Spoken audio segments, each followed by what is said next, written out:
कबीर देव प्रत्येक युग में इस धरा पर अवतरित होते हैं और एक आम जनसाधारण की तरह लीला करते हुए अपने वास्तविक घर यानी सतलोक की जानकारी भक्त समाज को देते हैं। किंतु उस समय हर कोई परमेश्वर को नहीं पहचान पाता। आज से लगभग 624 वर्ष पूर्व भी पूरी सृष्टि को बुनने वाले पूर्ण परमात्मा कबीर साहिब जी ने काशी नगर की जुलाहा बस्ती में एक टूटी सी झोपड़ी में 120 वर्ष तक कपड़ा बुनने की लीला करते हुए अपने तत्व ज्ञान व सतलोक की महिमा का गुणगान किया और समाज में फैले पाखंडवाद को खत्म कर भक्त समाज को एक सत्य भक्ति प्रदान की, जिसके करने से लोगों को परमात्मा वाले लाभ प्राप्त होने लगे, जिससे प्रभावित होकर उस समय हिंदू और मुसलमान दोनों धर्म के 64 लाख की संख्या में श्रद्धालु कबीर परमेश्वर जी के शिष्य हुए। वहीं दूसरी तरफ कबीर परमेश्वर जी को एक आम भक्त, संत व गरीब जुलाहा समझ उस समय के मुल्ला, काजी, पंडित और ब्राह्मण कबीर साहिब जी की महिमा चारों तरफ फैलते हुए देख ईर्ष्यावश आए दिन उन पर जुल्म करने की असफल कोशिश करते ही रहते थे। उन्हीं में से एक थी राजा सिकंदर लोधी के धार्मिक पीर शेख तकी द्वारा काशी में भंडारे की झूठी चिट्ठियां डालकर परमेश्वर कबीर जी को बदनाम करने की साजिश। इस कबीर ने तो हम सभी का जीना हराम कर रखा है। हमने उसे मारने की कितनी बार कोशिश कर ली, लेकिन वो हर बार किसी ना किसी तरह बच ही जाता है।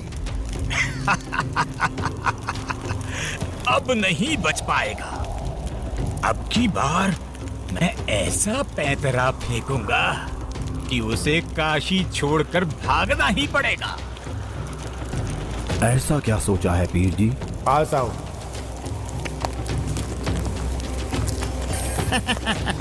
आपने भी क्या तरकीब सोची है? अब तो उस दुष्ट के लिए भारी मुसीबत आने वाली है।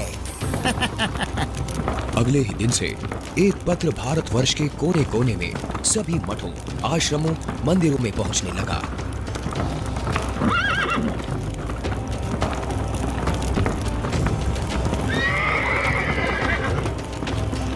पत्र में लिखा था, मान्यवर कबीर सेठ पुत्र नूर अली अंसारी जुलाहों वाली कॉलोनी काशी शहर में 3 दिन का धर्म भोजन भंडारा कर रहे हैं, जिसमें सर्व साधु संत आमंत्रित हैं। भंडारे में प्रतिदिन प्रत्येक भोजन के बाद 1 सोने की मोहर व 2 हर दक्षिणा में दी जाएगी। भोजन में लड्डू, जलेबी, हलवा, खीर, दही बड़े, मालपुए, रसगुल्ले आदि आदि सब मिष्ठान खाने को मिलेंगे और साथ में सूखा सीधा भी दिया जाएगा। सभी शिष्यों को बता दो, भंडारे में सभी को चलना है।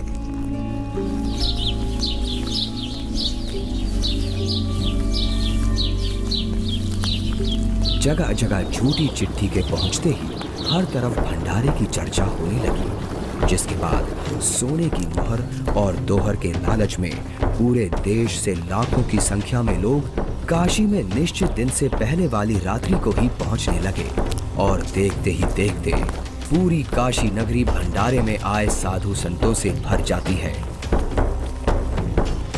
अरे भक्तों, आज इतनी भीड़ कैसे लगी है? तुम किस नींद में सोए हुए हो? तुम्हें पता नहीं यहाँ काशी में कबीर नाम का सेठ 3 दिन का भंडारा कर रहे हैं, जिसमें प्रत्येक भोजन के साथ एक सोने की मोहर व दोहर भी दी जाएगी। आपको कोई निमंत्रण पत्र मिला है? हाँ, ये देखो चिट्ठी। ये जरूर किसी की बदमाशी है। मुझे जल्दी से गुरुदेव को सब बताना चाहिए। गुरुदेव, गुरुदेव, गुरुदेव। क्या हुआ रविदास? गुरुदेव, आज तो अपनी काशी छुटेगी। उन दुष्टों ने तो हद कर दी।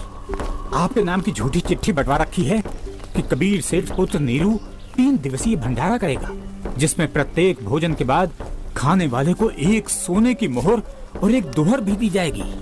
अच्छा, और अब उस झूठी चिट्ठी को लेकर लाखों की तादाद में लोग भंडारे के लिए आए हुए हैं।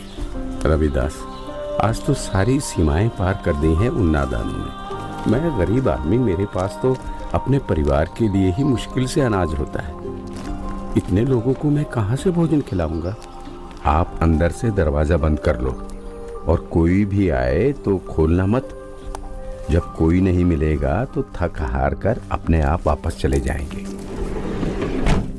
गुरुदेव, ये नकली धर्म के ठेकेदार रोज आपके खिलाफ कुछ ना कुछ षड्यंत्र रचते ही रहते हैं। कोई बात नहीं रविदास, जैसे तैसे आज का दिन और निकाल लेते हैं। रात को निकल जाऊंगा मैं अपने परिवार को लेकर कहीं दूर। तंग आ चुका हूं मैं इनके इन रोज रोज के कारनामों से। मैं बोलता सच्चाई हूं और ये समझते उसको निंदा है। आ जाओ रविदास, बैठ जाओ। हमें उसी को याद करना चाहिए। वही सबकी लाज रखते हैं, हमारी भी रखेंगे। जिसके बाद परमेश्वर कबीर जी अपने 2 रूप धारण कर, एक रूप में तो रविदास जी के साथ झोपड़ी में विराजमान रहते हैं तथा दूसरे रूप में ऊपर सतलोक में पहुंच जाते हैं।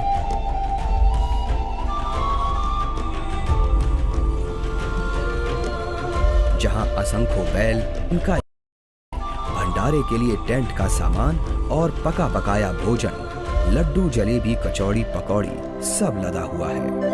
हे सृजनहार परमात्मा, जहाँ आप गए हो वो तो खाकी खंजूर स्थान है।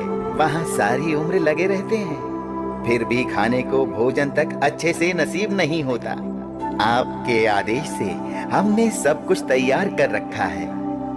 परमेश्वर कबीर साहिब जी वहां खड़े अनंत कोटि बैलों में से केवल 9 लाख बैलों को और सेवादार रूप में वहीं की कुछ हंस आत्माओं को लेकर एक पल में सतलोक से चलकर काशी में प्रकट हो जाते हैं। आया है बंजारा केशो आया है, काशी आया माल अपारा केशो आया है। आया है बंजारा केशो आया है। 9 लाख बोडी बड़ी विशंबर, 9 लाख बोडी बड़ी विशंबर, दिया कबीर भंडारा केशो आया है। आया है बंजारा केशो आया है। धरती ऊपर तंबू ताने, धरती ऊपर तंबू ताने, चौपड़ के बंजारा केशो आया है। आया है बंजारा केशो आया है। कौन देश से बालद आई, कौन देश से बालद आई, ना कहीं बजाने वाला केशो आया है। आया है बंजारा केशो आया है। अपरम पार पार देश से बालद आई, कौन देश से बालद आई, ना कहीं बजाने वाला केशो आया है। आया है बंजारा केशो आया है। अपरम पार पार गत तेरी, अपरम पार पार गत तेरी, कित उतरी जलधारा केशो आया है। आया है बंजारा केशो आया है। साहूकार नहीं कोई जाके, साहूकार नहीं कोई जाके, काशी नगर मजारा केशो आया है। आया है बंजारा केशो आया है। दास गरीब कल्प से उतरे, दास गरीब कल्प से उतरे, जिया पे अलख कर तारा केशो आया है। आया है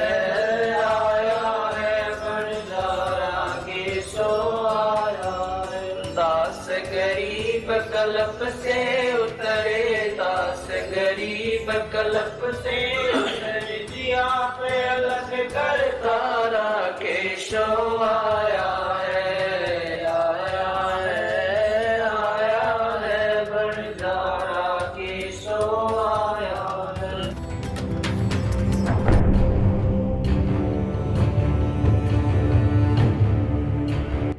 राजा, आपके गुरु का निमंत्रण आया है भंडारे का, आप चलेंगे नहीं क्या?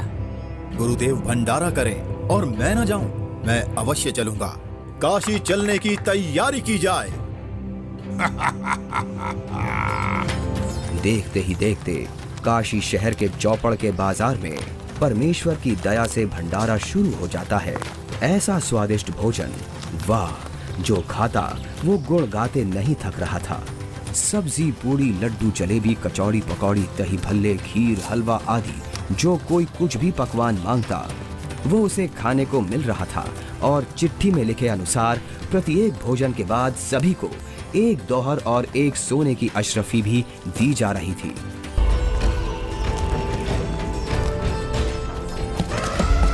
उधर से दिल्ली के बादशाह सिकंदर लोधी भी, जो परमेश्वर कबीर जी का शिष्य हो चुका था, अपने धार्मिक पीर शेख तकी के साथ भंडारे में पहुंच जाता है। अरे ये क्या हो रहा है? ये भंडारा कैसे चल रहा है? भंडारे में परमेश्वर कबीर साहिब जी की जय जयकार सुनकर जहां शेख तकी ने सोचा तो था कि कबीर अपनी झोपड़ी छोड़कर भाग गया होगा और लोग उसको गाली दे रहे होंगे, किंतु उसके विपरीत भंडारा चलते देख शेख तकी के तो तन बदन में आग लग गई। हे भक्तों, कबीर साहिब जी किधर हैं? कबीर साहिब जी का तो मालूम नहीं, किंतु उधर सफेद तंबू में एक व्यक्ति बैठा है, वही भंडारे की सारी व्यवस्था किए हुए है।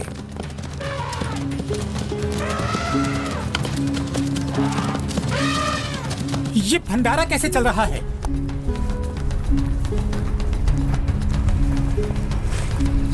कौन हैं आप और कबीर जी से क्या नाता है आपका? मैं एक बंजारा हूँ और कबीर जी मेरे पगड़ी बदल मित्र हैं। उनका संदेश मेरे पास गया था कि एक छोटा सा भंडारा करना है, थोड़ा सामान लेते आइएगा। और भंडारा चल रहा है।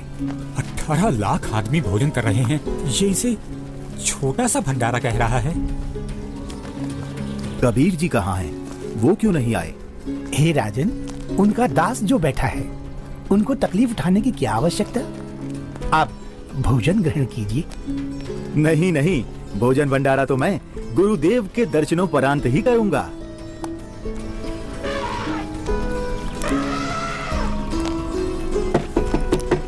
हे गुरुदेव, लगता है उन्होंने हमें यहाँ भी खोज लिया। भीड़ शायद घर पूछते पूछते यहाँ तक पहुँच गई है। कोई बात नहीं, आप दरवाजा मत खोलना, कुछ देर बाद अपने आप चले जाएंगे। दरवाजा खोलिए परवरदिगार, दिल्ली से आपका दास सिकंदर आया है। राजन, हम दरवाजा नहीं खोलेंगे। इन लोगों ने तो आज सभी हदें पार कर दी हैं। मेरे नाम से झूठी चिट्ठी डाल रखी है।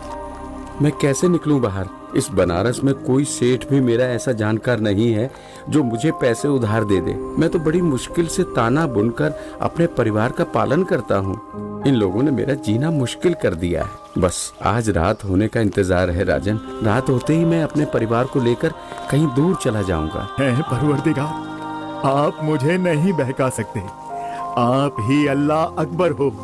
आपने देखो वहाँ क्या रंग लगा रखे हैं। एक बार दरवाजा खोल दो दाता, दास आपके दर्शन करना चाहता है। खोल दो दरवाजा। राजा सिकंदर लोधी के आग्रह करने पर परमेश्वर कबीर जी जैसे ही भंडारे में चलने के लिए खड़े होते हैं, तभी उनके सर पर अपने आप ही हीरे पन्ने से जड़ा हुआ एक बहुत ही सुंदर मुकुट आ जाता है और कुटिया से बाहर निकलते ही उस परम पिता पर आसमान से फूलों की वर्षा होने लगती है। रविदास जी, आज ये सेवा मुझ दास को दे दीजिए। आप तो रोजाना करते हो।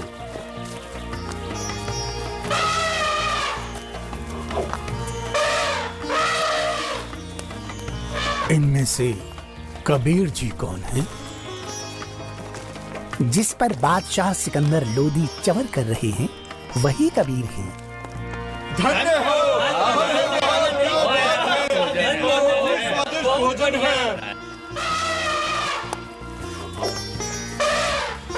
इसके बाद कबीर साहिब जी अपने ही दूसरे रूप केशव से मिलने के लिए उनके तंबू में आते हैं और जो ही परमेश्वर कबीर जी तंबू में प्रवेश करते हैं तो देखते ही देखते अपने आप उनके लिए एक सुंदर सिंहासन लगने लग जाता है जिस पर चारों तरफ हीरे पन्ने मोती जड़े हैं। परमेश्वर कबीर साहिब जी आसन ग्रहण करते हैं।